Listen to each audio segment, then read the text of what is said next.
Welcome to this very special Amazing Race 9 and All-Stars edition of URT Number, the Amazing Race podcast from Reality TV Warriors. My name is Michael Harmstone, and joining me as always is the Canadian who would never threaten to yield someone if they didn't give him money, Logan Saunders. Morning. And I'm very pleased to say that joining us all the way from Australia, where he's still waiting for his cab, is the one and only Doug Roobaker himself. Hey, what's up? Logan's favourite Amazing Race moment of all time. Cancel the taxis? Really?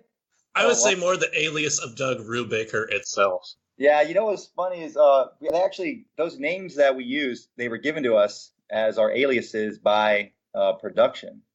Really? And just no one else used them? We just we thought it'd be pretty funny to use it as exactly. I don't know if anybody else has ever used them, but we thought we'd incorporate it. So it was definitely an inside joke for us, but it's been a while since I even thought about that actually.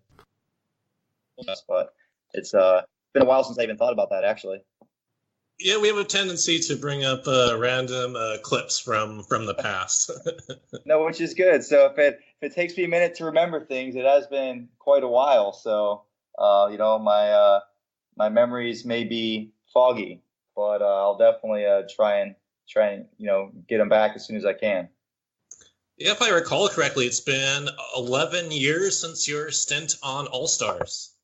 Yeah, I was just thinking about that recently too. Somebody else asked me, and it's I'm 40 years old now, and when I did All Stars, I was 29, and season 9, I was 27, 28.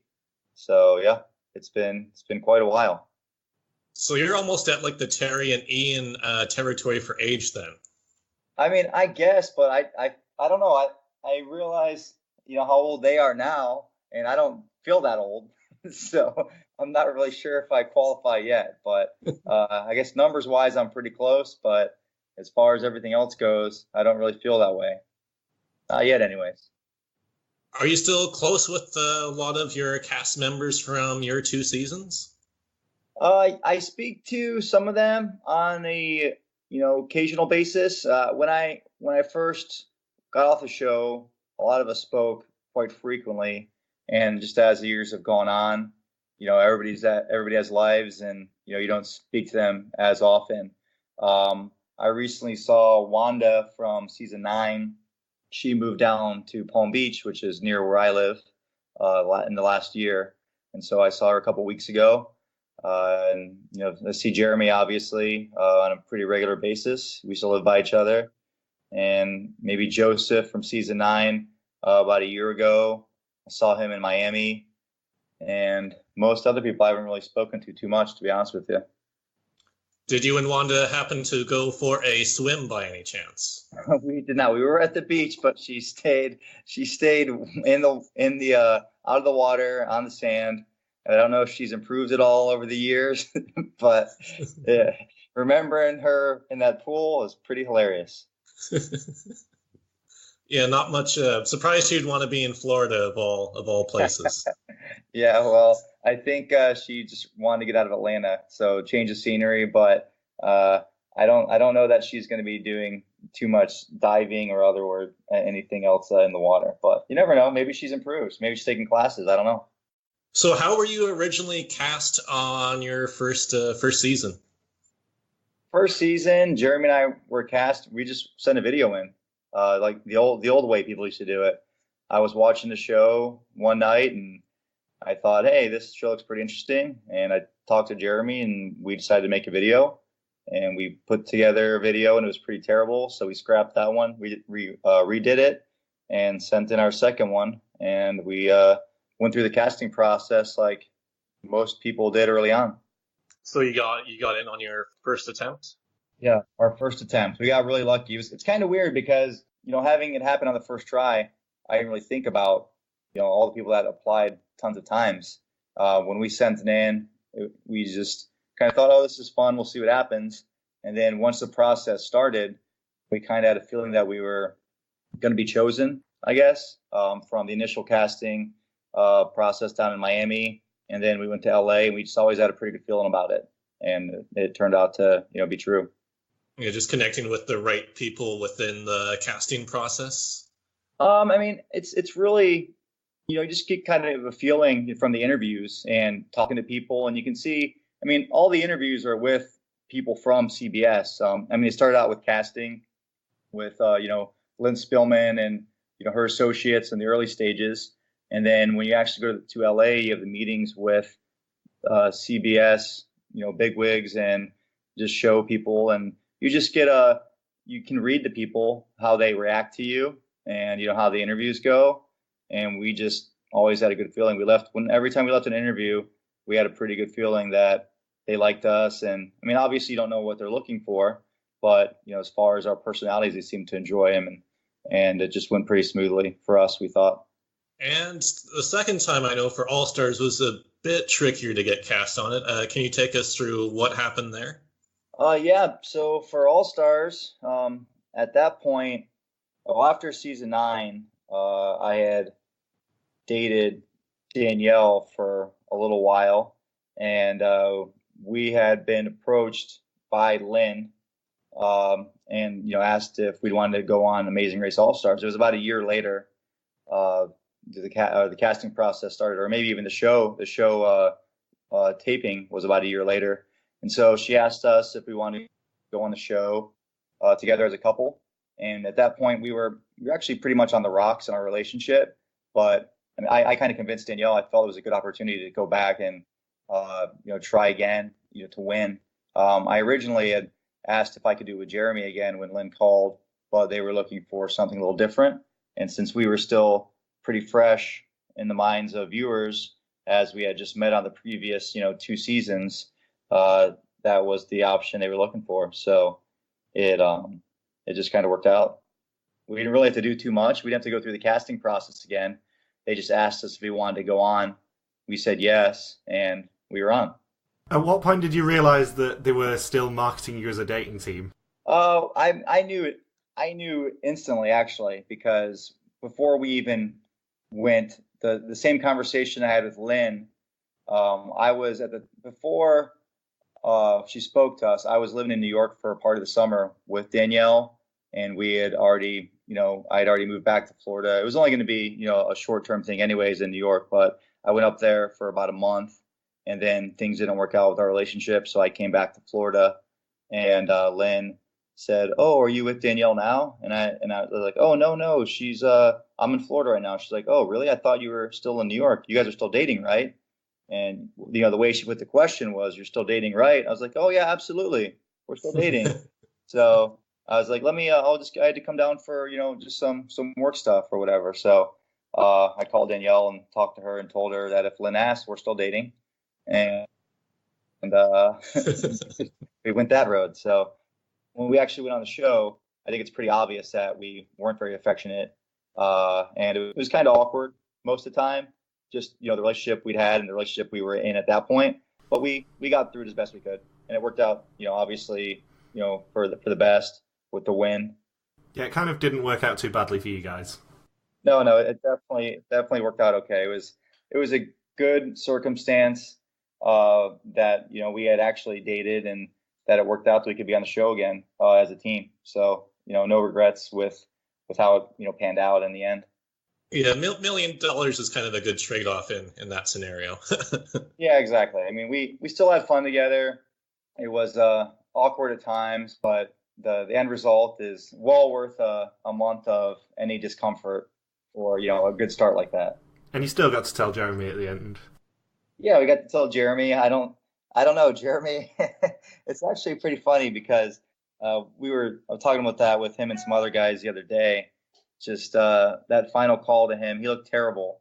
He had a rough go of, I think, with me going back on the show without him, and just at that point he was, in party mode a little bit.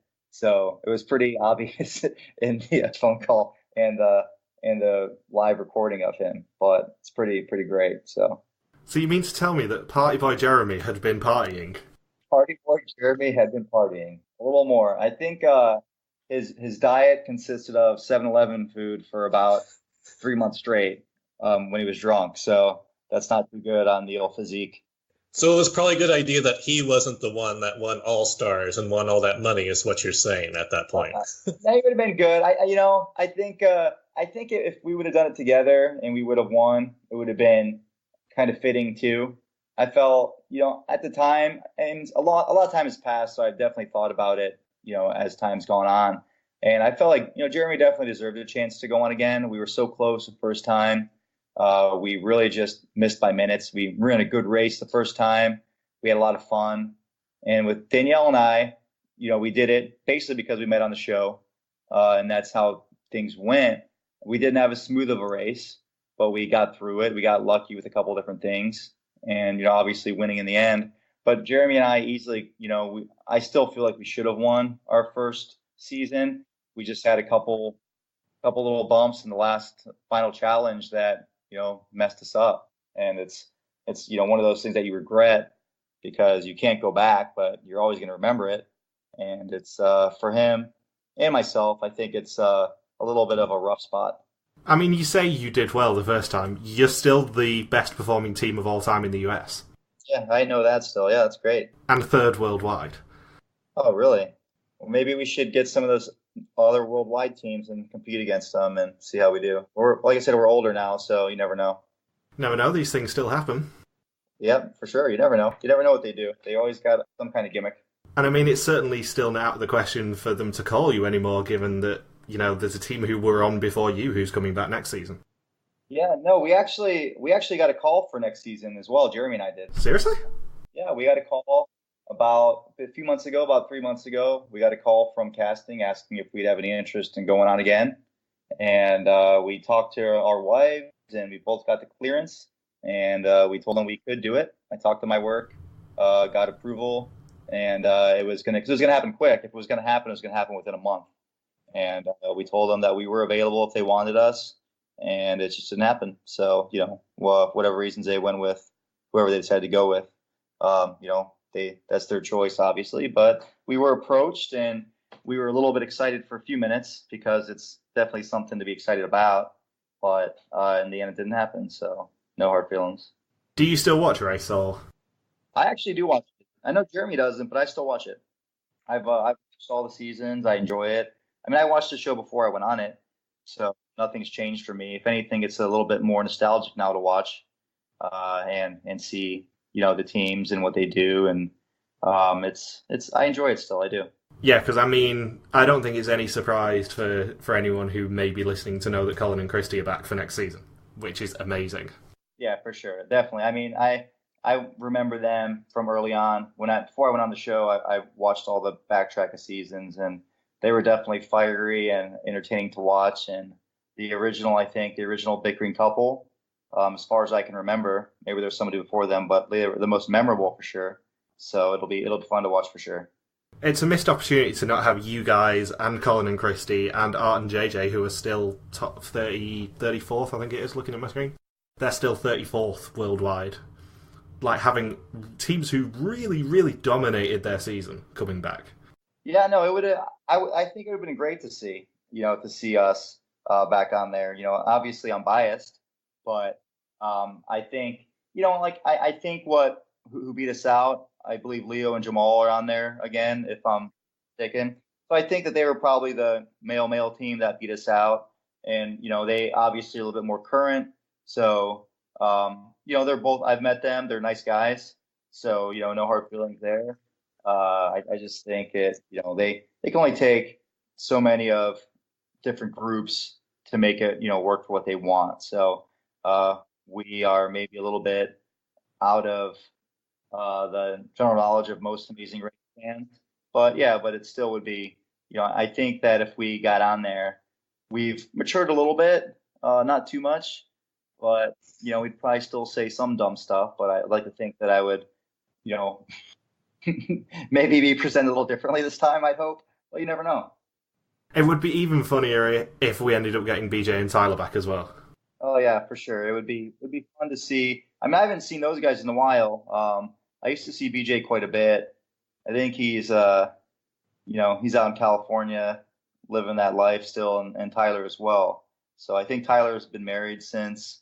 BJ, I have no idea what he's doing. He's probably still living in off his Amazing Race winnings 12 years ago. Either that or he's under a bridge somewhere. I think there's a good possibility of that as well. So, from pictures I've seen, he's not too far off from living under a bridge. He's a troll, confirmed. Yeah, 100%. So. There'll be his graphic underneath the screen when he comes back for a second time. He might not pass the mental checks this time. You never know. Been a while. How satisfying is it to win a season of The Amazing Race when you were the only team not on Phil's preseason list for who we wanted to come back? Oh, I didn't know that. We weren't on Phil's list of who wants to come back. Yeah, like he submitted a list to CBS of 15 teams he wanted for the original All-Star, and they chose 10 out of the 15, and you and Danielle were the only team that was not on that list. Oh, wow, no. That's, well, I don't see Phil often, but if I do, I'm going to have a word with him. But no, I mean, I didn't know anything about that, actually. Who were the other 5 teams that weren't on there? Do you guys know? We were hoping you could help us out with that one because we've been trying to track that down over the years. We've heard, I think, Ken and Gerard and Dave and Lori were supposed to be on his list. And then I think I heard Dave and Lori actually, because you know what? When we went on, Dave and Lori actually, I was still speaking to them pretty frequently at that time, and Dave told me that he thinks that we took their place. So I can, at least partially confirm that they had been in the running or something along those lines. So Dave and Lori, I do remember a conversation years ago when we were on All Stars that he said that they were in the running for it as well. You beat them out as the dating couple from season 9 that they needed, with or without the quotation marks. Yeah, exactly. Even though we weren't the team, I don't know. I'm not sure. I don't have any reason to understand why they picked us out of anybody else, or you really, you can be grateful for it, but there's no rhyme or reason, as far as I know, why we were chosen ahead of Dave and Lori, who are great people, and we were more dysfunctional. Maybe because, like I said, we were on different teams, so it was just something different. Obviously they do different gimmicks now with, semi-famous people or famous people or whatever they do. So maybe they thought it'd be a draw for, some different fans. I don't know. I have no idea, but it's definitely interesting to know that Phil had a list of his favorites. Yeah, and other people in casting just didn't care about Phil's list of one bit and just wanted you on instead. Yeah, I guess. At the time, I'd spoken to Lynn Spillman prior, and I'd asked about it. I was like, hey, what about, I think right when we got done, we had mentioned something to Lynn like, oh, what if Danielle and I went on as a team? And we didn't really think anything of it. It was just like maybe in passing or something like that. So I'm sure that, maybe Lynn pushed for us. And, I think, one of my regrets is when I did win, Lynn called, to say congratulations. And I think in the moment I was probably, partying and drinking, celebrating. And I didn't call her back for quite a while to thank her. But, she definitely had a lot to do with, obviously, us being on the show originally, Jeremy and I, and then with Danielle and I being on the show. So I think a lot of the thanks, has to go to her, because if she didn't, push for us, then I don't think any of it would have happened. So during that Oman leg, why did that leg give you and Jeremy so much trouble in comparison to the rest of the legs during the season? The Oman leg was difficult in the fact that we're all clumped together for the most part. The only thing that really happened with the Oman is we took the directions literally because, the roads there weren't very defined. I think in the first task we got lost looking for the camel to drop the camel off, and we literally just made a turn about maybe 250 yards too early. It was on the first left according to the map, but that first left was a dirt road, not an actual road. And not having been there, we had no idea, and so we drove through the Oman countryside for quite a ways before we turned back, and we found random Bedouins just in the desert. It was really pretty crazy, just driving around there with no idea where to go. And we finally found the way to I don't know if it was a detour. It's been, like I said, it's been a long time. I think it was a detour with the camel. And we dropped the camel off. And then when we proceeded to the roadblock, and after the roadblock, we met some folks at I don't remember exactly where we're going. We're going to where the pit stop was, but we saw some people at the gas station that said they had just come from there. And they said there's no way to get there except for the back roads. And so they had told us where to go, and we listened to them. And it's kind of one rules of Amazing Race that I tried to live by that we didn't live by in this instance is we only asked one person how to get somewhere. And I think on most every other leg, we continually asked people for help and directions. If we were driving, we would roll down the window and ask them, hey, is this the way to, wherever? And, you get confirmation that way. Well, in Oman, there aren't a lot of people. So we got the information from these folks. We took off, and we were just lost. We were just lost in the desert, driving around, randomly trying to find stuff. And there were no people. And then the way we actually found our way to the pit stop was we met some guys that had their car broken down on the side of the road. We tried to help them, get their car going. They got it going eventually. And then we followed them all the way, to the pit stop. Otherwise, we would have, could have been in the same position as the hippies and been in last place and whatnot. But we just got lucky on that one. It was just really hard to navigate. There weren't any maps like most countries have a map you can pick up, or there was a simple map that we got from the airport, but it wasn't detailed in any way. And there weren't a lot of main roads there. So that was really the only issue. It was just, some other people had better information. Later we found out there was a highway that went right past the pit stop. So the people were wrong. So they just gave us bad information. Wow. So that it just sounds like was that the toughest leg in terms of navigation between the two seasons then? As best as I can remember, yes. I don't think I ever got lost in any other season or any other leg like we did there. And we were pretty sure that we were done. In Oman, we took so long, we were lost for so long that we just thought we were finished. But it was, as far as I can remember, going back, it was the only time we ever got lost.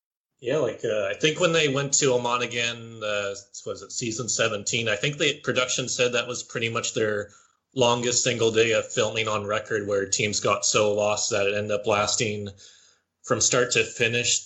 The leg at the start of the day ran for, I think, 17 hours or just something ridiculous. Yeah, I can imagine. I can see how that could easily happen because it's just a wide open country and not a lot of bodies to help out. So most other times, you can, there's maybe something, along the side of the road, some kind of checkpoint or anything like that. Out there's nothing. Was the Mozambique and Tanzania and Poland stretch of legs probably the most fatigued out of between your two seasons? Going back and thinking about those legs were really actually pretty tough. I think when we went from Mozambique to Tanzania or vice versa, I'm not sure which one. I don't remember how it went exactly, but we were on a boat for, I think, 10 or 11 hours on that little dhow that they showed like a 1 second clip of, like, oh, teams must now take a dhow to, wherever it was, Zanzibar. And it was like an 11-hour boat ride. And, just on a little tiny little dinghy boat with, no cover, just getting, rained on or in the sun. I know a lot of teams got sunburned. That was pretty chaotic for sure. And then I think the worst part was when we had to, on the way to Poland, when we missed our flight, we got taken off of our flight. We were at that airport in Johannesburg, I think, for 24 hours, just waiting for flights out. When we spoke to Joe and Bill a couple of years ago now, they basically credited you for them getting eliminated in Poland as well, saying that you deliberately teamed up with them to make sure that they'd go. No, we didn't. That doesn't make any sense because, if we would have teamed up with them to make sure they'd go, then that would put us at the back of the pack as well, We don't want to be at the back of the pack. Would they say we took too long eating the food or something like that? Or what was their complaint? Do you recall? I can't remember the exact complaint, but they said that you deliberately teamed up with them so that if you were in the back of the pack, you would definitely be safe because they'd have the mark for elimination penalty. You know what? Actually, that may have been true. Let me think. It's been such a long time. I forgot that they had the penalty. Yeah, so that definitely sounds like something I would have done actually. No, now that we go back in time, I'm pretty sure that is correct because at least we would have had a cushion. So yeah, I think that's actually right. They were your human buffers. Yeah, and it worked out obviously, but I forgot. There's so much stuff I forget about. It's crazy, and the strategy and stuff. I mean, it's just weird, but it's been so long that I haven't even thought about it in so long. So yeah, thanks for doing, Bill. I think we beat him anyway. We beat him at the pit stop anyways, though. But just in case, I think they were our buffer. Did Candice throw up during that intersection as much as we saw on TV, or was there much, much more that happened with Miss California? Oh, I know she definitely threw up because I think most of us threw up. It was tough. It was surprisingly tough. I mean, you think you're so hungry and you can, down it. I think Joe and Bill, I remember they ate, I don't remember which one, but they ate the sausage no problem, like fork and knife, like cut it up, ate it, and it was like it was just at lunch. Danielle and I struggled. We were pretty, at that point your stomachs are pretty small, and then everybody was having a rough time getting through it. So I haven't even watched the show since it aired, so maybe I should go back and watch it and kind of relive some things. But everybody was definitely puking quite a bit, aside from the Guidos. I don't think they did. I don't remember though, 100%. It tasted like a fine wine for them.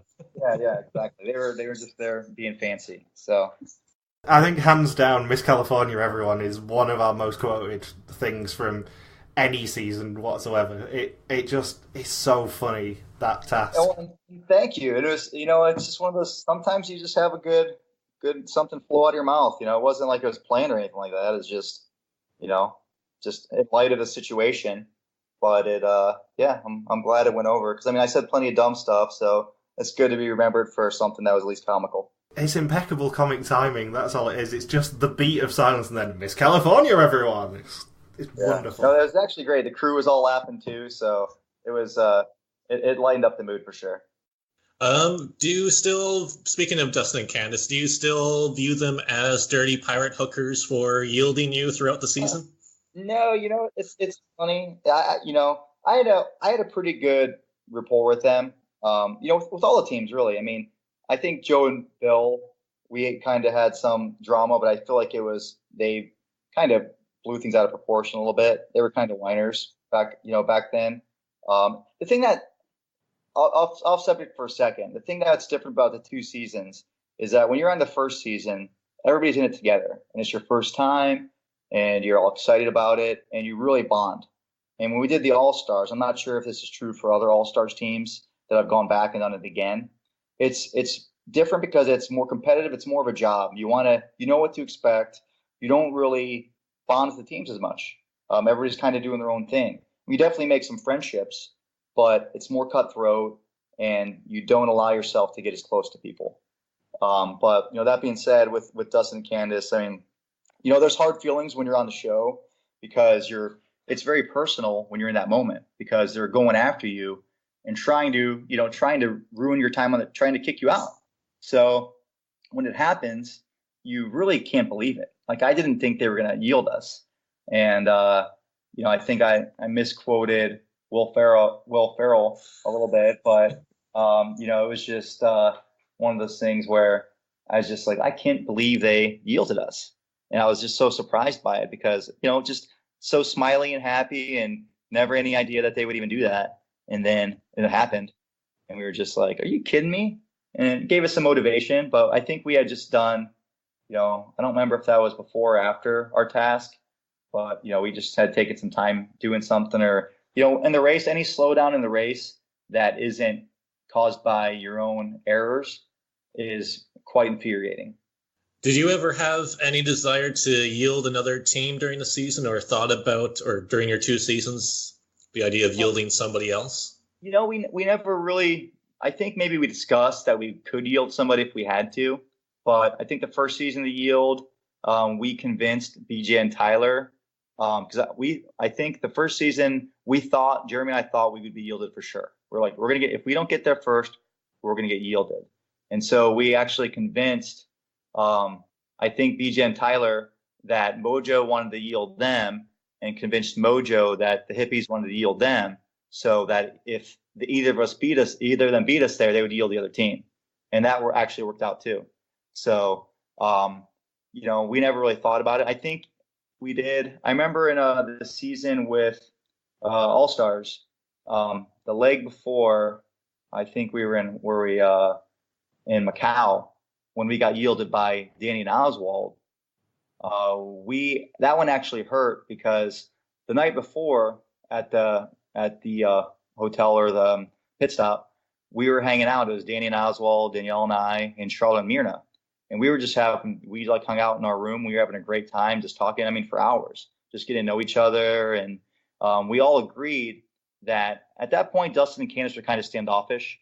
They had their head in the game, but they weren't really, mixing with the other teams as much. And we made an agreement that, hey, listen, if one of us gets there, let's just yield them, because if one of us wins, we can be happy for each other. If one of us three teams, everyone just was really getting along well. So if one of us wins, let's be happy for the other one, and let's yield the blondies. And then when we were yielded, we actually felt like kind of betrayed. During All Stars, you guys had a different non-elimination penalty compared to the first time you guys were on. Do you think Danielle would have quit if the season 9 penalty of having all of her stuff taken away would have pushed her into quitting, or would she have still stayed in the race? Oh man, I think she would have been fine. We had, even both seasons, we had too much stuff. The first season 9. Jeremy and I had so much stuff. We gave away, I think, like a third of our bag in Greece. And then with season with the All Stars with Danielle, we had a lot of stuff. She showed up with, her extensions in, with a manicure, like long nails. It was just hilarious, the stuff that, she brought. Obviously you're on TV and you want to look good, but it's so funny that I think she would have stayed in the race, but she would not have been happy because, that girl, she's a Staten Island girl, and she, wanted to look good and makeup and hair stuff. And I don't remember, I think she might have had a curler or something she brought. It's been such a long time, but I definitely know she had a lot of different products. And I assume that anytime anybody had the non-elimination penalty in season 9, that after the race, all of the stuff was just given to BJ at the shelter. Yeah, BJ got it's funny because going back to, people gave them bonus, I think we gave him some flip-flops, but other people gave him clothes, and going back, I don't understand why we even helped anybody. You're in a game setting where it's a life-changing amount of money. If he doesn't have any shoes and he can't get on an airplane or can't get into somewhere, then it helps us out. So why would we help them out and people gave them money? And it just doesn't make any sense to me looking back at it. But I guess it's just human nature to try and help these lovable guys that are just seem like they're just having fun. But in hindsight, I wouldn't have given them anything. Yeah, then you and Jeremy would have won the season. Yeah, you never know. I know that even on the final leg with the flags, I think Ray and Yolanda said that she had written down everything, all the countries they'd gone to in order, all that stuff. So she had really good notes, and she was confident that if they would have got there first, that they would have won. So luckily they didn't get there first. At least, we were able to swing out second. Otherwise, being third place would have been even worse for us than second. But if they would have gotten out, they had plenty of chances to get eliminated. They were almost last in Greece, and Blake and Michelle got lost for longer. BJ and Tyler thought they were pretty much done. And then, non-elimination leg, two non-elimination legs they had. So, yeah. It's just the way the game's set up, and you can't be mad at the game. It would have, Danielle and I were not eliminated in Hong Kong, I think. So, I mean, you never know. It benefits you sometimes. Other times it's the worst thing ever. But it's just the way it's set up. So everyone plays by the same rules. Over the past couple of weeks, we've had Amazing Race Canada teams that have talked about being haunted by what-if moments that with coming so close to winning. Like if even teams that were eliminated early on still have that what-if moment and are convinced they would have won at the end of the season. Even with winning the season yourself, do you still go through what-if moments of season 9, or because you've won, you don't have those haunting memories anymore? No, it'll haunt me forever. It'll be. You still run away from flagpoles? I don't run away from them, but you know, it's funny because I'll see stuff that'll remind me of it once in a while, and I'll be like, why didn't you guys just take notes? Why didn't you take? We took some notes, but why didn't we take better notes? And you know, going in as a fan of the show, I knew there was going to be some kind of challenge or task. You know, very rarely was it a race to the finish. I think maybe season 10 was a race to the finish, without like a final challenge. That was, you know, a pivotal final challenge. And I think that was when the male models won. That was season 10, I think. You know, I feel like we knew. I mean, before we went, I'd bought a book on all the flags in the world, and I was trying to memorize as many as I could. But I mean, let's be realistic. You're not going to memorize, you know, every country's flag. You know, over 200 countries' flags. So I mean, you could, but Logan has. Yes. Yeah, well, he's getting ready just in case. But you never know. Amazing Race could go to Syria, just in case. Exactly. So you know, it was one of those things where we tried to have as much knowledge as we could, but it'll haunt me forever. It will, because we were so close, and I felt like we ran a really good race. And you know, even looking back at it, like the hippies ran a good race. They were fine, but they followed us all around. They followed us everywhere. I feel like we did all the work for them. Even still, they just followed us, and it got to be really frustrating throughout the race where they would just tag along. We navigated, did everything. They didn't even know how to, you know, drive a stick shift very well. Jeremy put the car in reverse for them on the second leg because they couldn't figure it out.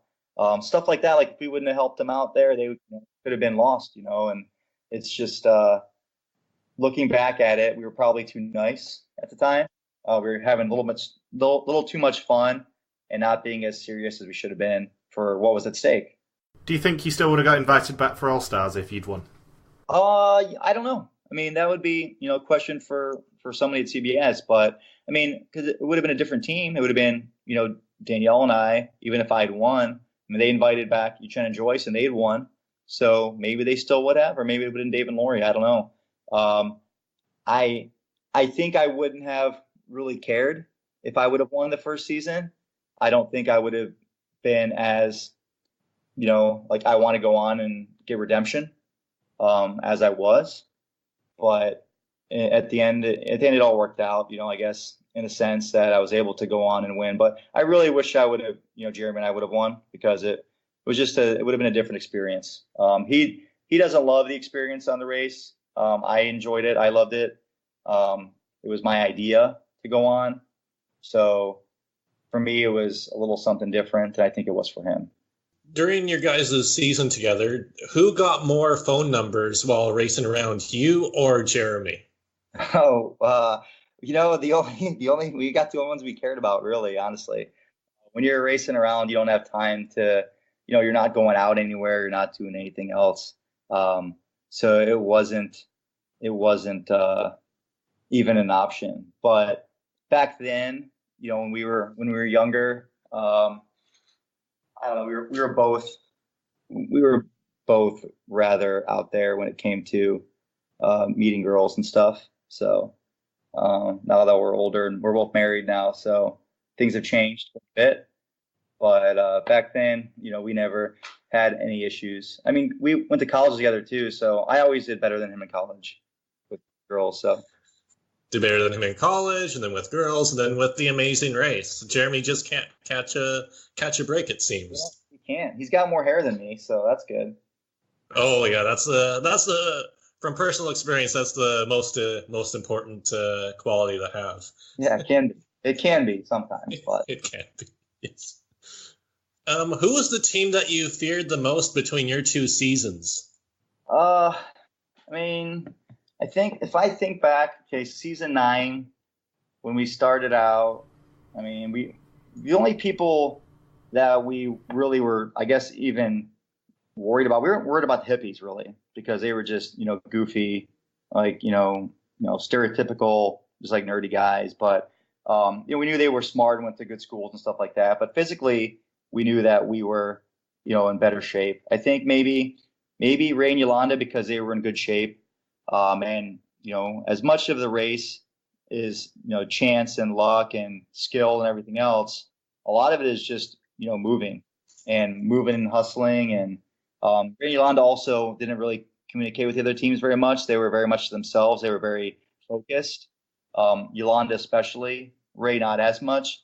So we didn't get to know them as well, but they were probably the team maybe we were worried about initially, just through physical fitness.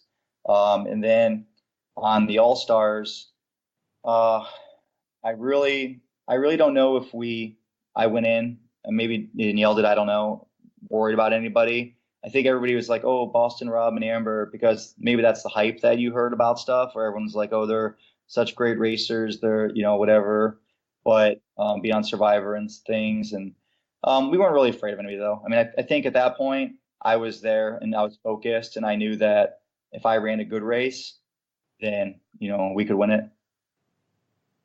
I'm shocked because I totally thought the answer, without hesitation, was going to be John and Scott. Oh, yeah, absolutely. No doubt, yeah. Oh, my Lord. Jimmy John and Scott, just Jimmy John, just talking to him for like 5 minutes, unfortunately, you knew they weren't going to last very long. So, them and, Lisa and Joni. I mean, you kind of could pick the teams out that aren't going to do well. Crane and Barry did great. They were, obviously, very worldly and smart, and we knew they were going to be tough. But Lisa and Joni and Scott and John, we knew right away that they were toast. Yeah, just first two teams, though, that was telegraphed from a mile away for you guys and the cast. And then even on the All-Stars, well, I mean, I think John Vito, they got out first, which that wasn't expected. I'd expected them to go a lot longer. But Kevin, Drew, I mean, in the meetings and stuff, Drew was just like, he was, he wasn't health-wise. I think he had a really bad back or something like that. And we knew that they weren't going to last long, just because the guy could barely stay awake during the team, during like the meetings, and they were, giving us all the prep stuff before we even started filming. He was like passed out at the table. He had a huge bag of prescription drugs. So we knew that he wasn't going to be, much of a threat, unfortunately. And then who else was there? There was David and Mary, coal miners. I mean, they're super sweet, but they don't exactly have the intensity to go very far, I don't think.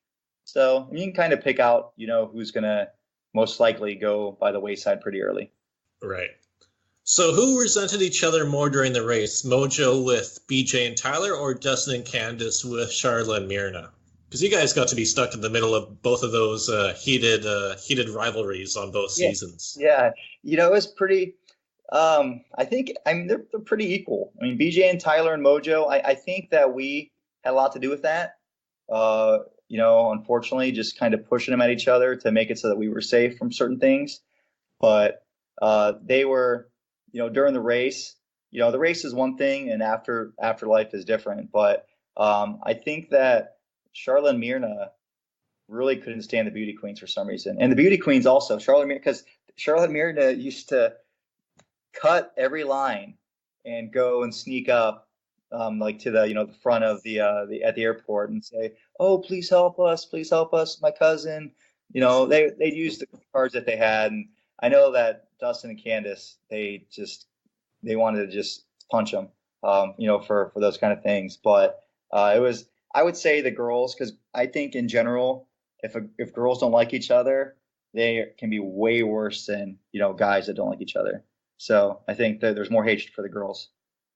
Well, so that leads me to another question then. Who would actually win in a fight between Dustin, Candice, and Charla and Myrna? Like, I think that's something we all want to see, some sort of head-to-head thing like we saw last season.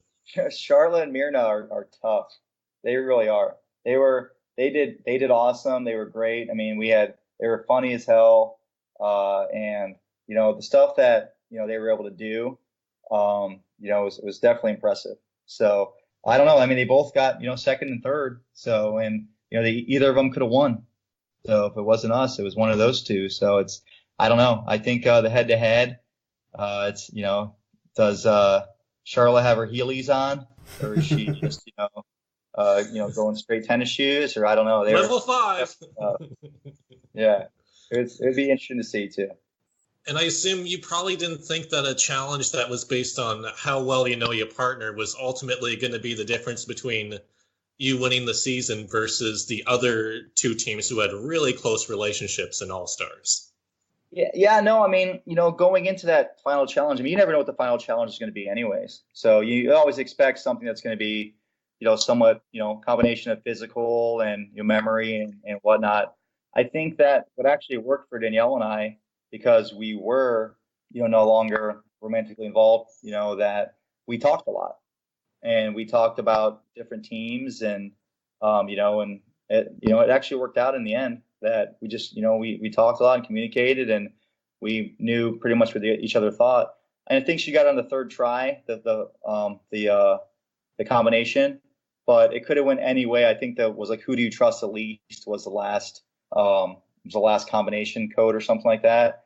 And I mean, it could have been, one of any, three teams. So it was, either the Guidos, Danny and Oswald, or Dustin and Candice. So everything else we knew 100%, from just communicating and talking. So we definitely got lucky at the end.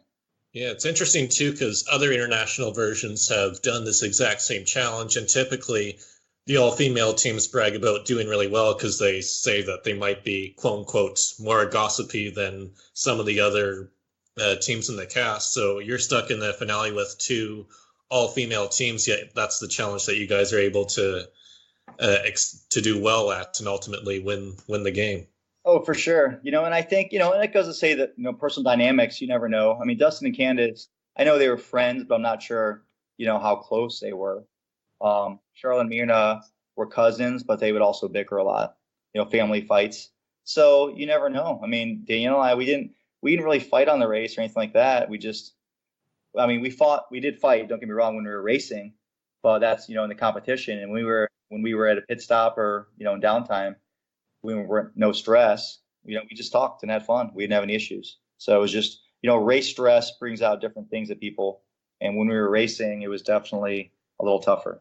And during that same season, when you guys pretty much were stuck around Joe and Bill for several rounds, how close was Joe to being arrested when he was screaming at the airplane outside at the airport in Johannesburg? Or it was Kilimanjaro. Kilimanjaro, yes. Because it's the same airport where Colin nearly got arrested. I think I don't recall. All I know is that we weren't allowed to. We weren't allowed to leave the airport there. So it was like dangerous for us to leave the airport. So I don't remember exactly, what was going on. Like I said, that one's been a long time. I forgot. I think that was is that when we got detoured? That was after everybody else had already flown to Poland, right? And it was just us. Yep. So yeah, I don't recall how close he was to getting arrested or anything like that. But it would have made our leg easier if he would have gotten arrested, right? So they would have had to cancel the intersection. Yeah, something. I mean, I don't know what they would have done, but I guess luckily it didn't happen, because you don't want anybody to be in jail in a foreign country in a situation like that. So it's not good for anybody. And yet Phil ended up in jail between the two seasons. Season 10, he got arrested in the Ukraine. Oh, did he?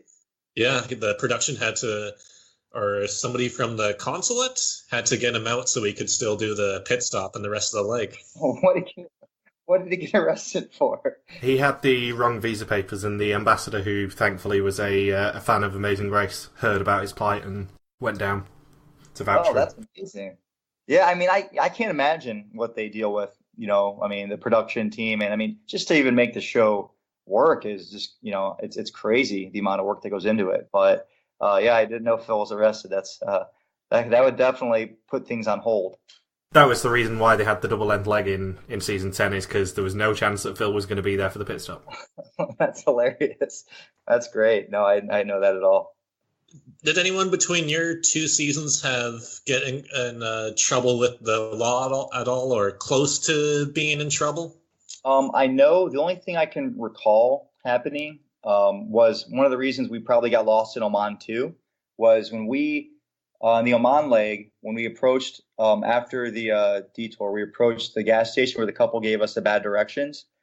Joseph and Monica, their their license plate on their car, their front license plate had fallen off. We had done like a water crossing early in the leg, and sometime in that crossing, they lost a license plate. Well, they were pulled over by the police for not having a front license plate, and they were at the gas station. And production was there. Some of the security team that we had that followed us around was there talking to the police, and I think they wanted to either ticket them or arrest them for the license plate, which was beyond their control. I mean, it's a rented vehicle, and we went through basically a little minor river, but we weren't allowed to approach them to discuss anything because we actually worked with Joseph and Monica throughout the season. We had a pretty good bond with them, and we tried to help each other out. So, but we were told to stay away, and we left the detour, or actually that would have been the roadblock. We left the roadblock after, and they were still talking to the police. So we were ahead of them, leaving the roadblock to go to, it was Jabreen Castle is where we were going. And then we ended up being 3 hours after them because of bad info. So yeah, I don't remember anybody else almost getting arrested. Oh, you know what? Actually, I do remember somebody, Fran and Barry. What? Fran and Barry almost getting arrested? They almost got detained and arrested in Australia because I don't remember the leg before. It might have been, maybe it was Greece before we went to Australia, but they brought food on the airplane. And they had some chicken sandwiches and some other stuff. And going into Australia, it's some of the strictest, agricultural laws. They did a Johnny Depp from a couple of years ago when him and Amber Heard brought their dogs into Australia. And no, exactly. Yes, they're going to kill the dogs. They find them and made them take the dogs home on the private plane. Yeah. Yeah, they threatened to kill the dogs, and they had to pay a fine and do the video saying in Australia, if you break the law, they will tell you. Amber even knew about it. Tried to sneak. That's when Johnny should have known she was trouble, and maybe got that posting up written. But no, she So they went in and they almost got arrested at the airport and fined, and they were going to fine them, and they would have taken. We actually were hoping for it because it's one less team. If they get detained for a few hours, then it means you're safe. Yeah, but it's Fran and Barry. They're never going to be a threat. Oh no, they were awesome though. You have no idea. Those they were so tough. They run marathons and mountain bike, and I went snowboarding with them in Colorado a few years back. They're badass. So Fran was skiing, but we were snowboarding. But she they were tough. I mean, anybody that is not you that's out is a bonus. Anybody can win the Amazing Race. I mean, I think we've all seen teams we never thought would win the Amazing Race. So anybody's capable with all the catch-up points and a little bit of luck. So you never know. Yeah, Fran and Barry were the only team outside of the final three to win a leg in your guys' season. Oh, really? Well, they win. Yeah. They win Oman? Yes, they won the Oman leg. Okay, yeah. Yeah, we were actually with them, too, at the gas station. It's so crazy that we just got lost. It's almost fitting that they would be arrested on the way to Australia, considering I believe that's the same leg where you guys had a route marker at a prison. So they could have just flown Fran and Barry in there and then just tossed them into that prison. Rat's Nest Island and just tossed them in there for sure. But no, definitely. But they got out of it. I'm not sure how they didn't even pay a fine, but they were scared. It was, and we knew. That's the thing is that we knew you weren't allowed to bring food in because they told us. Said do not bring anything in. But I think it was on our additional information or something, because sometimes they give us those sheets that say, this airport, you cannot run in this airport, you're not allowed to, whatever. And we saw it, we didn't tell them. So you're saying that Fran and Barry misread a clue. You're saying they missed something that was very obvious. They missed something that the rest of us, I think, were aware of, or either whether they told us this or I don't remember the exact details of it. But Fran and Barry, everybody else knew not to do it, and I'm not sure how they didn't know. Because if we knew, we have no reason to know not to take food into Australia unless we were all told. So, maybe they were zoned out. Was there anything else other than what we saw on TV of just Fran and Barry blatantly missing something? Just walking past the clue box left and right. Yes. Yeah, that's not even hard to do. You'd be surprised. I mean, it's so obvious when you're watching it on TV and you're just, looking, you're looking. I think they made it in seasons now where it's some things are more difficult and not as obvious. I think when they were in Lan Kwai Fong and like Hong Kong or something, they were like on the street looking for different, I guess, the neon signs. Yeah, and that was difficult because you didn't know what was what. But back in our day, it was pretty simple, just a clue box, and you can walk right past them, and not even see them. It's pretty nuts. You wouldn't think so, but when your mind's going a million different directions, it's pretty easy to miss it. Could you not watch the cameraman? No, the cameramen don't know. No, but in the case of like the Fran and Barry walking past the clue box on the bridge, where they zoom in on it? Yeah, the cameraman is zooming in on it. Yeah, if you're aware enough to look at it, maybe get a cue from the cameraman like that. But when you're looking around, I mean, I guess in hindsight, anybody could think, okay, well, let me look at the cameraman and see what he's focused on. But I think in general, you don't even you're so worried, and you have no idea. Because I know that's how people have found immunity idols on Survivor, is just keeping an eye on whether the cameraman's actually following you to know if you're going the right direction. Oh, is that what they do? Yeah, I've heard people use that tactic before. Yeah, that makes sense. I mean, because they want to make sure they don't miss anything. But on Amazing Race, the thing is that, I mean, if the cameraman sees the clue box, that's great. But you have to understand the cameramen don't know anything. They don't have they're basically just there to document what you do. They have no information other than maybe where they're supposed to end up finally. That way they can't help you because they switch the crews out every leg, and that way you don't get a crew that likes you and becomes your friend and wants to help you. Because there's some teams that are terrible that the cameramen don't like. There's some teams obviously that they like, and if they have the same crew every time, you become friends, and they help you out. So the camera crews and the sound guys, they don't have any information on where you're going, other than maybe like a basic information, so they can't tell you. So they don't know routes, anything like that. So it's pretty crazy. They're along for the ride with you. Was there a camera crew who nobody wanted? There was one guy, I don't remember his name now, from our first season, but Jeremy and I couldn't stand him. He was just a little dickhead, and he would try and make us, because for the most part they might ask like some leading questions, like when you're doing the interviews, like, hey, tell us what you think about BJ and Tyler, and stuff like that, and to lead you into what they want to get for their story, and you go with it for the most part. But this one cameraman we had like a argument with BJ and Tyler prior or something or whatever, and he was like, he's like, okay guys, I want you to say BJ and Tyler can suck my balls or something. Just like something. Like, bro, we're not saying that. And he's like, you say it, yeah. And he actually got us in trouble.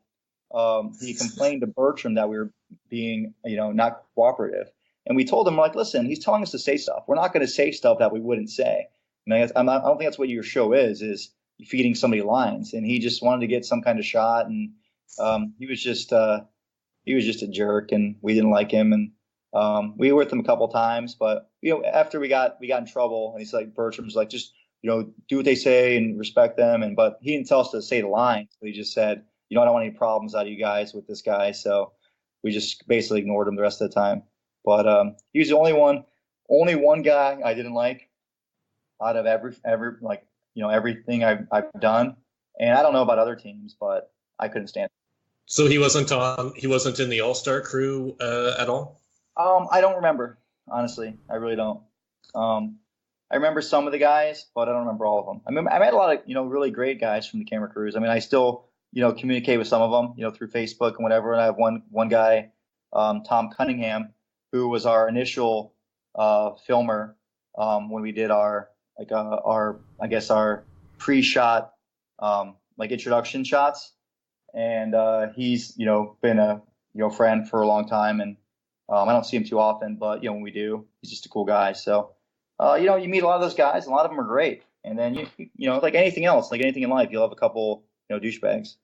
Did any of them slow you down, or were they just douchebags? Like, were there? Because we've heard from like Joe and Bill from their very first season that there was this camera and audio duo who were really out of shape, and teams would lose a lot of time on legs whenever they had them. So I'm curious if there's anything like that in your guys' seasons. I don't recall. I mean, Jeremy and I ran everywhere, so everybody kept up pretty much with us because we were always at least jogging, and they were pretty good with us. I don't recall anybody slowing us down too much. The only thing that would slow you down really was getting the releases signed from people, from talking to people or somebody getting in the shot. You have to stop and get them to sign a release. But every team does that, so it balances out. But we found a way around that. We would do is we would ask for directions while we were driving with people in other cars so that they couldn't stop them.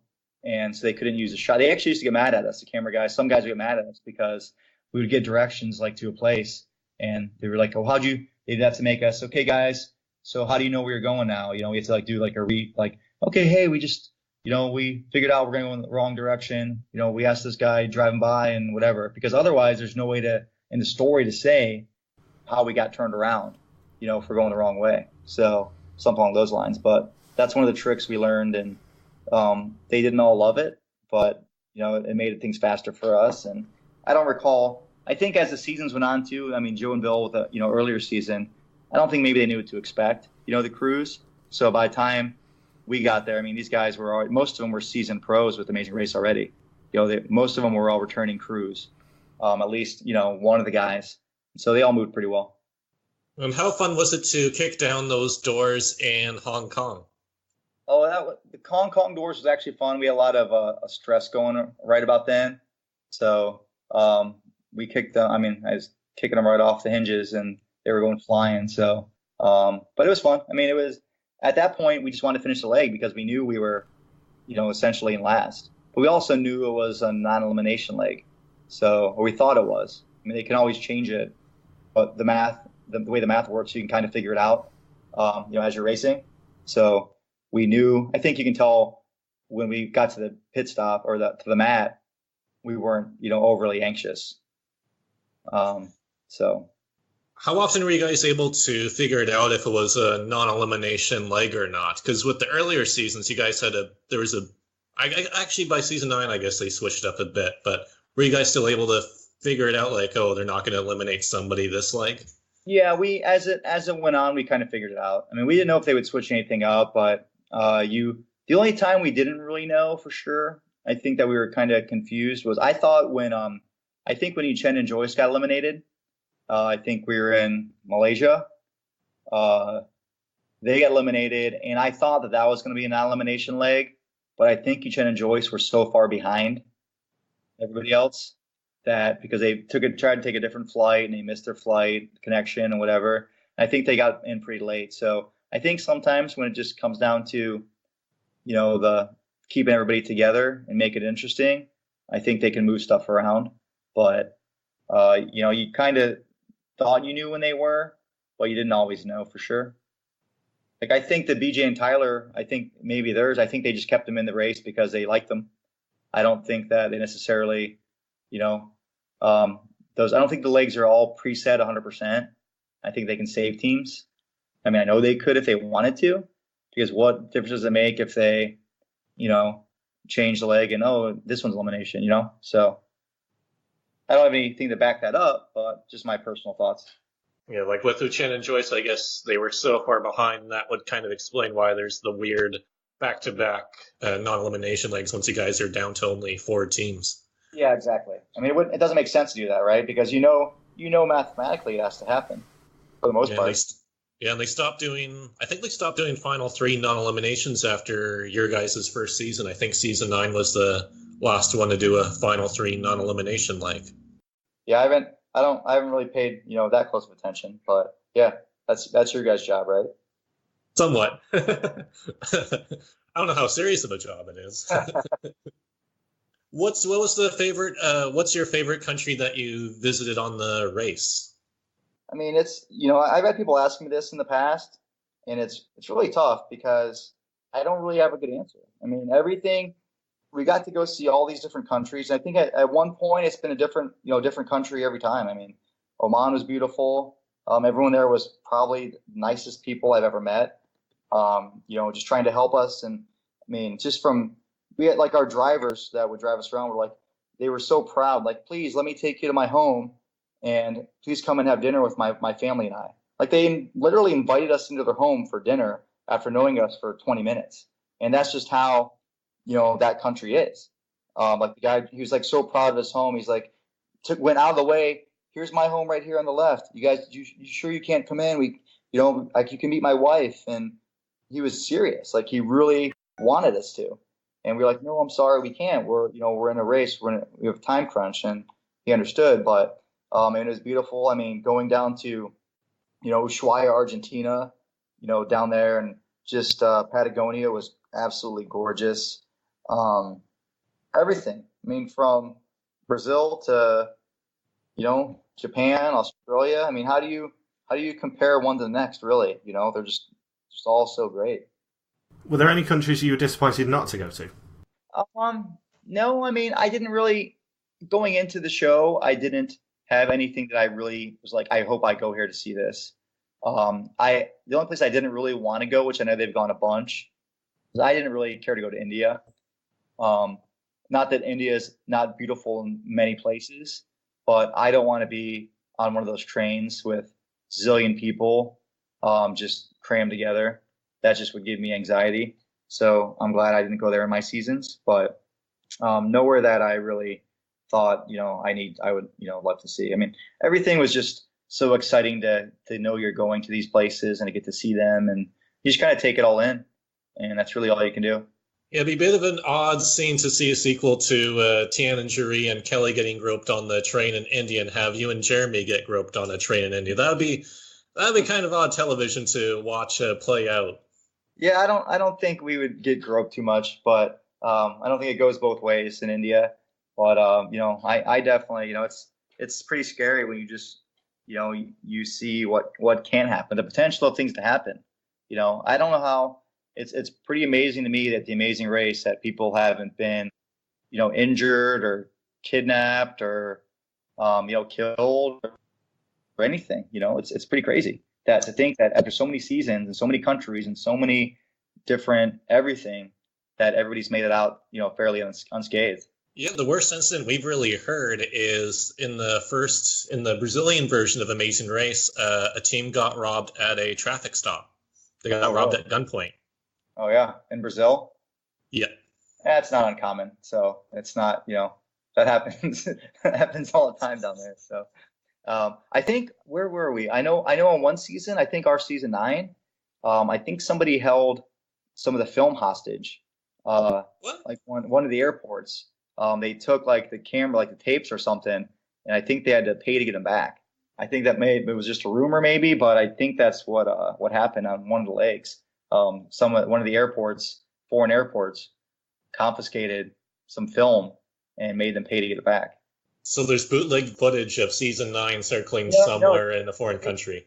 They got it back, but I think they had to pay them. I'm pretty sure they had to pay them some money. So, I mean, when you go to these countries where there's not a lot of money, I think Danielle, when we were in Africa somewhere, she had taken off her sound or microphone, whatever little box transmitter, and she had put it in the seat back of the airplane. And when we got off the airplane, you basically keep it off going through. You turn it on, you turn it off going through customs or whatever. But before we left, the area, the crew realized that she didn't have it, and so they went to try and go get it, back on the plane. And they went on the plane, and it was gone. And the sound guy was like, "Listen, this isn't worth any money to you guys. Like, you can't do anything with it. It only works with this camera. You can't do anything with it. You can't sell it for money. You can't anything. But somebody stole it." And they like, "No, we don't have it." And it was just gone. And so they were pissed at Danielle, but they got another one. But it was just these countries, sometimes they do whatever they can to get by. So. When I've gone backpacking, I assumed I was always told, your stuff may get stolen here and there, or the stuff will be taken. But for me, I just genuinely lost my stuff along the way, and it was nobody's fault but my own. Yeah, you just left it in Ibiza. Yeah, I left my laptop in Ibiza and had to fly back over a month later to get it from customs. That's terrible. I mean, I've done it. People, I think when season 9, Jeremy left our passports when we were in Australia, luckily, but he left our bag with our passports, a fanny pack, on the airplane when we got off in Australia, and we had to go back and grab it. You were lucky they were distracted by Fran and Barry bringing contraband in. Yeah. Much later. That was much later, but that was in Alaska, so we were already in the U.S. So he actually wanted to leave it. I was like, Jeremy, we can't leave it. We have money in there, you idiot. Like, we have no money to do this leg. So we went back and we were able to get it. So, but it was, that's happened to plenty of people, losing their passports, and, that's worst case scenario. Yeah, Canadian version of the team essentially lost because they left their passports on the plane, and then they figured it out way later, and then they had to circle all the way back to the airport. And of course, by that point, they lost several hours and they were out of the race. Yeah. Not fun. Not the way you want to go. So I know you didn't have a chance to see it when you won the red carpet prize in your first season, but 12 years later, have you still had a chance to see the Da Vinci Code? Yeah, no, I saw the Da Vinci Code. So it was great. I did see the Da Vinci Code. I've seen all the films in the series. But the only thing that was a bummer about not seeing it is we actually would have been able to go to France. They were going to have it at the Cannes Film Festival. And they were going to, originally it was supposed to just be a U.S. premiere. And they changed it, so they were going to honor it and send us to France. So it was really a big bummer we didn't get to go. And how come you guys weren't able to go there again? It was the same weekend as the finale. So we had press in New York for the finale, and we couldn't go because it was just the same weekend. So because we were a final 3 teams, we had to go to the press for CBS upfronts and whatnot in New York. So we missed out. I was going to say, could you not phone it in? Yeah, no, they wouldn't let us. We had to be there. So we did like back then. We did the CBS morning show. We did a bunch of radio stuff. I mean, it was more involved than it is now. I don't even know if they do anything now for The Amazing Race, or most reality shows. They don't have the same draw in the public eye. I mean, people still watch them, but there are plenty of people that are more interesting that actually have talent that they put on on talk shows now. Yeah, I've been able to go to the Amazing Race 20 and 29 finales, and from what I've seen from talking with contestants, yeah, there's no real exit press that they're required to do all throughout the couple days of the finale. They just do interviews with a couple of the websites online, and with the 28 finale, they didn't have any crew there whatsoever. I think AfterBuzz TV was at the 29 finale, and that's been it. And then season 30, they didn't even have some of the racers there at the finale. Yeah, no, it's now. I mean, at this point, I think it's just they make their money and they don't care about spending it. I mean, when we did it, we were on I think Regis and Kelly. I mean, that was like a big deal, to go on that. I mean, as far as I was concerned, like Regis and Kelly is like a major morning show, and Danielle and I went on there. So, and then I think from talking to past racers, from recent seasons, I know that they basically didn't have anything. They just had their own parties, their own finale parties and viewing parties, and maybe the winners will go, somewhere, but more often than not, that's it. So I think they just, there's the interest is still there in the show, but CBS doesn't really care to spend money on whatever. What's the point? Nothing comes out of it. So can't blame them. So because of the way you guys were able to eliminate Joe and Bill through the intersection, do you think that's the reason why that twist ultimately was dead after you guys were on All-Stars? Because they only brought it back once very briefly as a joint roadblock a few seasons later. No, I don't know. I mean, I have no idea why they do anything. I mean, they change stuff. I think it's maybe just maybe mix up the contestants, and so you see a new twist and whatever, and we're gonna figure it out. So we're gonna see what we can do. I'm sorry, I'm multitasking right now, but no, I don't know. I think they just want to make it so that people are just interested in what else happens, like something new, a new shock, new twist. Same reason I think Survivor does that kind of stuff, so you don't go in knowing exactly what's happening. And yet now people are starting to sort of clamour for the no twist versions of everything. Yeah, I mean, I think it does have a direct, effect on things. I mean, like even Amazing Race, I think it'd be great if there was no non-elimination legs. Even though I benefited from my season, I think it'd be great if you just throw two more teams on there if you want to have 13 legs and just someone's there, they're last, they're gone. No second chances. I think it makes everything a little bit more intense. Or third chances. Yeah, exactly. Exactly. How much did the producers try to feed the whole flirting storyline between you and Monica? Because I didn't realize until I reviewed some of my notes, but they kept airing that footage in the episode, and with Tyler trying to egg you guys on. They didn't. They only did it like one time, and we didn't really take the bait. So I think that they were trying, for whatever reason, BJ and Tyler were trying to stir something up, and we were cool with Mojo, so it was never even an issue. And I think they realized right away that it was just kind of a non-story, so they didn't pursue it. There wasn't anybody in that situation for you to tell Tyler to suck your balls or anything with that storyline too? Nothing like that. Nobody did anything. I mean, they asked. I remember they asked in the interviews, like, "Oh, so tell me about what's up with Monica." And we're like, "Absolutely nothing. Like, they're just our friends, man."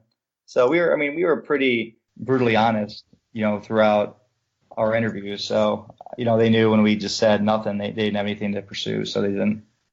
Would you call that the douchey camera guy then? Would he be referred to as a Humpty dumbass then, out of everyone you've dealt with between the two seasons? He definitely would be.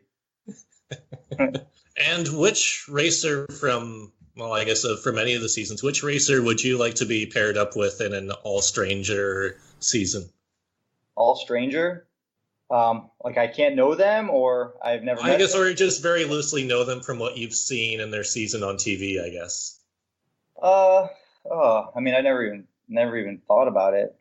I mean, there's been plenty of good racers, I mean, I'd probably go with somebody that I, maybe was in one of my seasons that I know, just like, Uchenna was always awesome. I mean, he was a great guy, super smart, just a real nice guy. It'd be fun to race with him if I just had to pick like a random. I mean, I've met so many cool people from different seasons, just doing like random charity events here and there.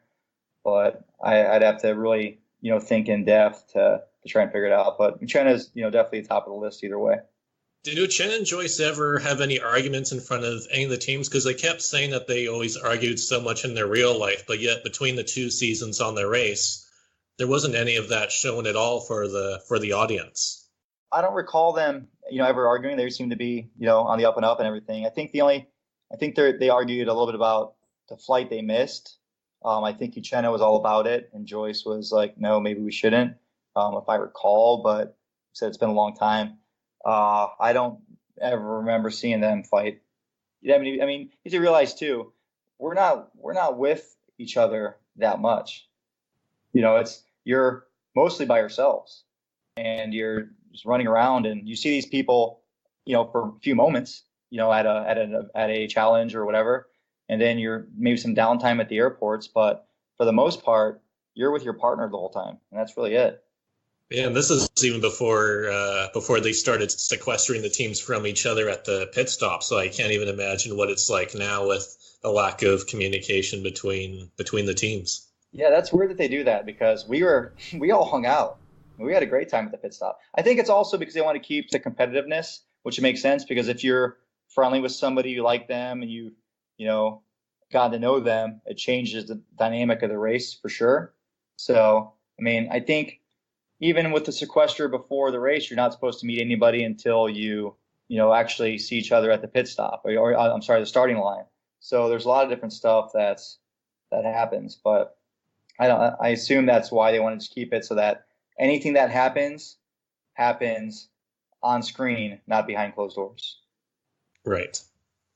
How smelly was that fish market in Sicily? Because I've been to that same town, and when I was there, the fish aroma was very, very strong in the air.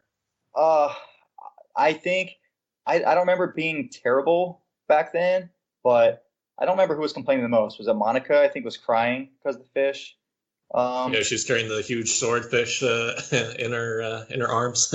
yeah, exactly. But I don't know anything of, I don't recall it being unbearable, but I'm sure it wasn't pleasant. I mean, it's open air fish market, so there's definitely some funk.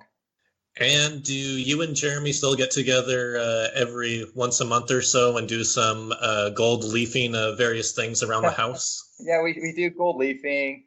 We do all kinds of random things that we did on the Amazing Race that we practice in our spare time. We also, have bottle breaking ceremonies every so often. Russian dolls every third Sunday of the month. Mostly we just go golfing, have a barbecue, but the other stuff gets intermingled in there. So there's been no text from the German bottle breaking girl that you met? No, or what's it? That's the thing is, these people that you get to see, and I mean back then, I wasn't that young. I mean, realistically, I was 27. Jeremy was, 27 also, and we were just like, sex crazy guys. It was just that time where we were just young and single. I mean, Jeremy had a girlfriend at the time. I was single, and we were just being guys. I think a lot of the stuff we said now would be frowned upon on national TV. But right now it's back then it was just we just said what we were thinking as guys talking, and a lot of it was taken out of context. I think it's kind of embarrassing to watch when we watched it, but it was all pretty harmless. Yeah, I can imagine. Yeah, actually, when you guys would have been on season 9, I believe I would have been trying to think. What year was that? 2006 when you guys were on season 9? Actually, maybe 2005, maybe. 2005, yeah. So I would have been 14 watching it, and now I'm 27 to put that into context. So yeah, it's been a while. And what is your favorite mountain in Japan? Is it Mount Tokyo or Mount Fuji? Jeremy's so dumb, isn't he? Thank God he's pretty. Such a knucklehead guy. No, that's funny. But yeah, I think Mount Tokyo. Mount Tokyo is still the best one? Better than Mount Fuji or maybe even Mount Fiji? Oh yeah, absolutely. And how crazy was that three-way tie at the end of the Australia leg where BJ decided to walk barefoot across those rocks? That was nuts, man. Thing is we never, in a foot race, we knew we would never lose a foot race. So we weren't concerned about it. We were just, we didn't know if we were, if Ray and Yolanda were there yet. So we wanted to make sure we won. We didn't know where we were going either. There was you're running, like BJ went the wrong way. I almost went the wrong way too. I did like a little cutback, but it was so close, and we were hoping that it would be an elimination leg. So we were like, somebody's going to be gone. But, it didn't turn out to be, obviously, but it was definitely a really, really close finish. And do you know what specific factor made it where you guys were so tight? Because Mojo even gets yielded earlier on in that leg. Oh, well, the reason that we were so tight, BJ and Tyler got to the detour first, and they had chosen the one. It was like go through this big creek, and you had to swim through the creek, and it was a long challenge. The other one, the didgeridoo, was a simple challenge, and it was fast. So basically, it just happened that way that Mojo, even though they were behind us, they knew we would do the physical challenge, and so they went the opposite, route because they knew they couldn't catch us in a physical challenge. So they were like, "Oh, let's try this." And we ended up, BJ and Tyler were ahead of us, and we ended up catching up to them and passing them at the challenge. And then we were all just trying to figure out where to go, and there's like only one way out of that park we were in, so we're on the same road.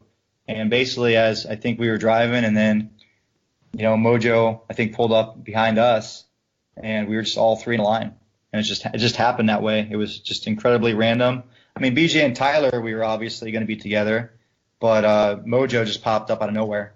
So if they would have done the challenge that we did with the creek challenge, they would have been, an hour later than us, probably.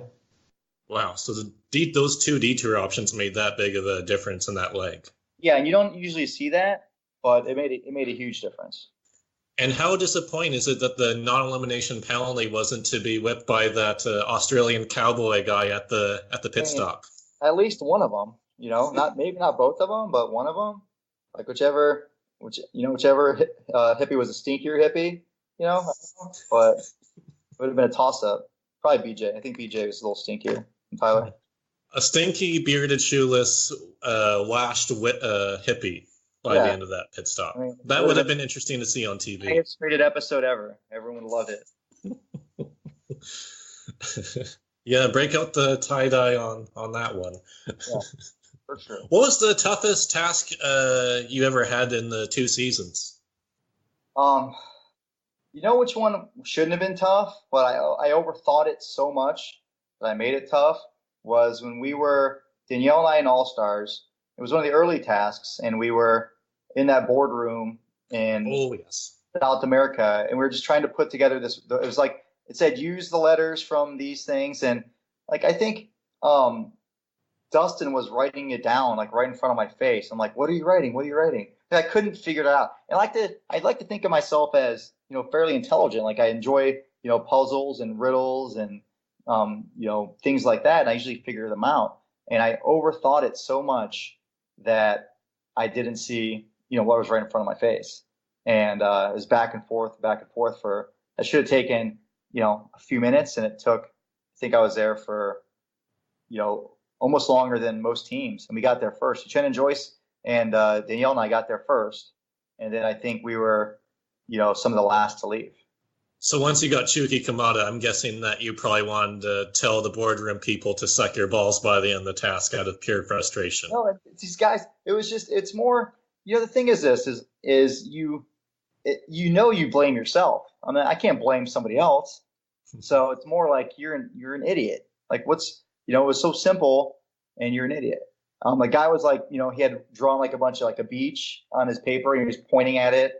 And like, I'm like, oh, beach, sand. I was using different letters. You didn't use all the letters they had written down. So that was also, I was trying to use every single letter. So like there's a Q. So I was like writing aquarium. I was writing Martinique. I was doing all kinds of different things that, the letters worked for, but it wasn't what was written right in front of my eyeballs. So how frustrating is it then to lose to David and Mary of all people at a task then? I'm not that worried about it. I don't. My pride is not hurt from losing at a task to David and Mary. They were awesome. I love them. They were great. I don't remember if they got them by themselves or somebody helped them, but either way, my pride is not hurt by somebody beating me at anything. It's more yourself that you are mad at. Anybody else can figure something out any time. I mean, I could have gone in there in 2 seconds. I could have just said, oh, okay, look, here it is. But I was just overthinking too much. So after running the race with Eric and Jeremy, with you guys doing so well, and then running it with Danielle, who finished 8th place in her original season, and being able to win it with her, would the next step be then to run it with John or Scott and see if you could still make it to the end of the race in a third stint? I don't think so. I don't think that's my goal. I don't know. We got to make it fair, Eric. Yeah, I mean, we could make it fair. We could, I don't know, give us like a penalty every leg. Jeremy and I, we could figure it out. Oh, so what keeps you interested in still watching the race today, even with all of its different format changes? It's just the show. I love what the show is at its core. It's just, two people going out and exploring and the relationship and traveling. And I mean, what drew us to it was just the adventure of it. So that's what makes me still watch. I mean, I enjoy it. I mean, some of the stuff they do can be a little hokey now. I don't know, like some of it's kind of cheesy they do, but I mean, that's just, it's been going on for so long and you have to keep it interesting and try different things. And, I'm not a person, to judge what they do. But I enjoy most of it. And I think it's exciting. I'll keep watching it. I think it's a good show. So you wouldn't be too fond of having to dress up as a French fry while pushing around a cart of French fries around a track? Yeah, it's a little cheesy, you know. I mean, I guess it's no different than dressing up in lederhosen and breaking bottles, but it seems like it is, you know. Like the lederhosen to me was more fun than dressing up as a French fry. You know, it's just I don't know. It's just it's a little different. I didn't think we would be having discussion of what's less cheesy, lederhosen or French fries. I mean, yeah, who would think that? But here we are. Only on The Amazing Race. Yeah. Exactly. Is there a particular season that you've been fond of while watching, or is it more just all the seasons blend together for you since you were on the show? Yeah, everything blends together. I mean, I can't recall anything that I was, you know, and I don't even necessarily, you know, remember everything that happens on it. It just kind of goes in and out. Like I enjoy it and I watch it and it's fun, but I don't retain too much of it.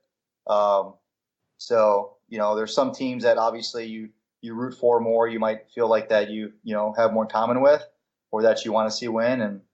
But, you know, to everybody that wins, you know, as a winner of the show, you know, I feel like, you know, everybody that's a part of it is lucky. And I mean, they really are. Everyone's lucky to be a part of it. And some people, you know, see that, some people don't see that, but we're all kind of in, you know, a family, in some extent.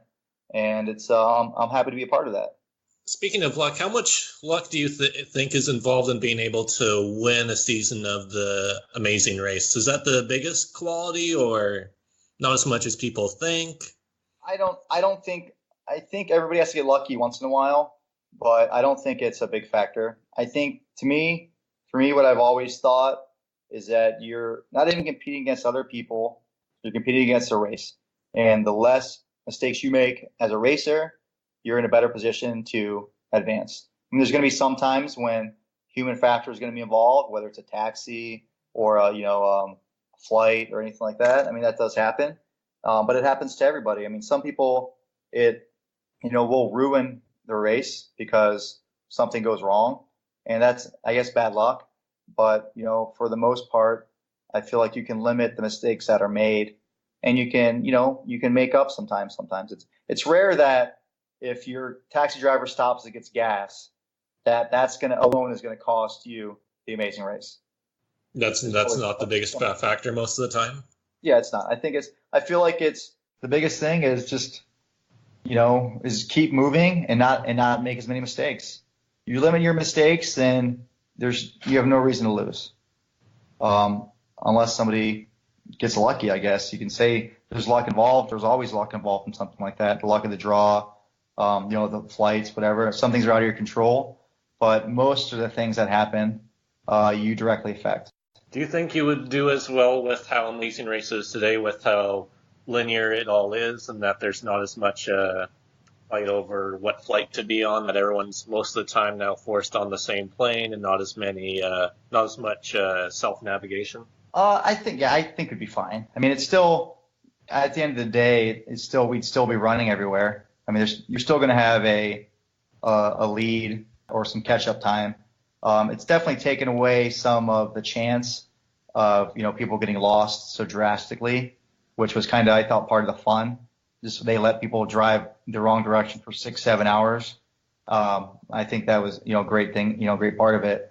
But, I guess for what the model they want now, whether I think CBS owns it now, not even, Bertram and Elise anymore. They still, I think, do it, but I think CBS makes more of the decisions on it. So maybe they want it to just be, just cheaper and more everybody together. And I know a lot of money was spent on, random flights, to nowhere that never were taken. So that's probably one of the biggest parts of the budget, was just last minute flights. People would buy like 2 different flights. So I think they, limit their costs and limit a lot of things, but it keeps it interesting. Everybody's together, and it's more exciting for the finishes, I guess, as opposed to somebody being, 8 hours behind. I think just an example, I think on our season 9, we were, maybe an hour away from getting on a flight out of Alaska that would have put us back in the U.S. like a day before everybody else. Wow. So that's not something they want to happen. That ruins the season, if we're just able to do the last challenge with no stress and we win. So I think they want to avoid that kind of situation. Yeah, just do every permutation of the flags possible in that entire field, and you probably still have like 7 or 8 hours to spare before BJ and Tyler or Ray and Yolanda show up. Yeah, absolutely. If we missed the last flight out of Alaska to wherever. I mean, I guess to Denver. I mean, maybe we could have flown somewhere else. I don't know, but maybe in hindsight, we should have flown to anywhere else and then gone to Denver. The long way direct. I don't know, but I think when one of the things in the race is you're almost better off being with people sometimes, because then you're not in last place. So that's kind of what you fall back on, especially when it's all at stake. Yeah, not get screwed over by missing a bad connection, and then you're like Uchenna and Joyce, and it's just you on this flight alone, and you're just completely screwed. Exactly. You're better off. You're one of the rules is make sure if you don't know 100%, you're going the right direction, and everybody's going the other direction, go with them. Did they ever force you guys, or not so much force, but provide you guys with the last resort airline tickets like they did with you guys in All Stars? Did they ever do that for you in season 9? Not that I recall. Where if you don't make these flights, then you have this option. Yeah. Not that I recall. But it's been so long. I wouldn't know for sure. Is there any like behind the scenes stuff that may intrigue our listeners? I mean, from my experience, everything was, they pretty much didn't interfere with us. They said go, and they didn't tell us what to do or where to go or anything like that. It was basically, pretty true to what you think it should be. I think Survivor, they do like reshoots and stuff like that. I've heard certain things, but on Amazing Race, from my experience, they filmed it, and if they missed it, they didn't say, "Hey, go back and do that again." It's what it was. I mean, with one exception, I think when we arrived one time at a pit stop, they weren't ready for us. We got there and they had just finished maybe putting the mat down. Like we had production had beaten us to the pit stop by about like 5 minutes. So wow. we were hauling ass. So I don't remember which one it was, but that's where we, but other than that, that's another thing I think we ever reshot was Jeremy and I, running into the little area wherever we were. But for the most part, it's just they let you do it and you do it. And if you mess up, you mess up. And, they keep it pretty true. So it's fair as far as I know. Was that probably during the Grease leg then when you guys won the fast forward that you probably were really close to beating production to the mat? I know on that one we were close, but that wasn't it. 'Cause that's when we had to go up these big stairs, and it was one of the ones where we were, I guess, in first, but they weren't ready for us. So that narrows it down. Yeah, I know. Yeah. my memory. We have now 5 other options. My memory is fuzzy at best from like last week, let alone 13 years ago. Do you have anything else, Michael? Nope, nothing left on my list. Well, feels like we covered a hell of a lot. Oh yeah, with Kevin and Drew's elimination, were you one of the teams that had to be stuck out in the desert for 6 hours while they reviewed all the tape, with seeing if anybody was speeding? I think we were all sitting out there. I think because it was Thanksgiving, and I think we were all sitting out there while they were watching all that stuff, trying to figure it out. Yeah. And absolutely nobody was thankful for them asking for the tapes to be reviewed. Yeah, no, for sure not. So it was, there were some debacles for sure, but I don't remember the details of that exactly. What was it? Kevin and Drew were complaining that somebody was speeding, so they got eliminated. Yeah, because they were unaware of the increased speed limit. Yeah, I don't remember the details exactly, but what do you do? Race, you're eliminated. You're eliminated. I mean, there was one thing I remember, like this is off the subject completely, but the second leg, I think we were in Sao Paulo, Brazil, and BJ and Tyler won the leg. They checked into the coffee plantation first. We got second, but BJ and Tyler couldn't find their passports, and they let them check in without their passports, and they couldn't find them. And they actually told them like, "Oh, hey, you should go. You need to go look your car, check everything." And they let them search, and they thought because we had taken a bus to that small coffee plantation, village or whatever, and so they thought they left them on the bus, but they didn't. They let them check in still, I guess, because it wasn't a leg where they needed their passports the next day. I don't know why they let them check in. I think in recent seasons, without a passport, you can't check in, right? If you lose your passport, you have to go back and find it before. Yeah. So somebody from production, I think, tipped them off that they had accidentally shoved their passports like up underneath the front. It was a punch, like a Volkswagen Bug, and they had kicked it all the way up under the dashboard, like throughout the course of the day. They had sent their fanny pack all the way up there, and somebody from production told them, and they went and found it. Otherwise, they would have been out leg 2. Wow. So, the only thing I know of anybody's ever told me that story, and actually BJ told me that story. So it wasn't from somebody else; it was from BJ. Oh wow! So the rule probably changed after that season then. Yeah, maybe that's why they did it. I don't know, but they let them go find it, and because otherwise that would have been another win for us, guys. Just so you know. Number 7. There's one iconic team you haven't talked about yet, and that's Lisa and Joni. I mean, they're top 25 of all time. Oh, they were great. No, they were really sweet. They just some people. It's funny because you wonder. I feel like if they put people on the race, they should really think they have a chance to do well in it.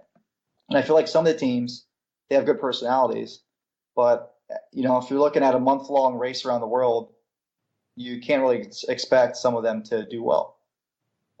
So are they just fluff, or are they, you're going to get maybe 1 or 2 episodes out of them and maybe hope they go farther?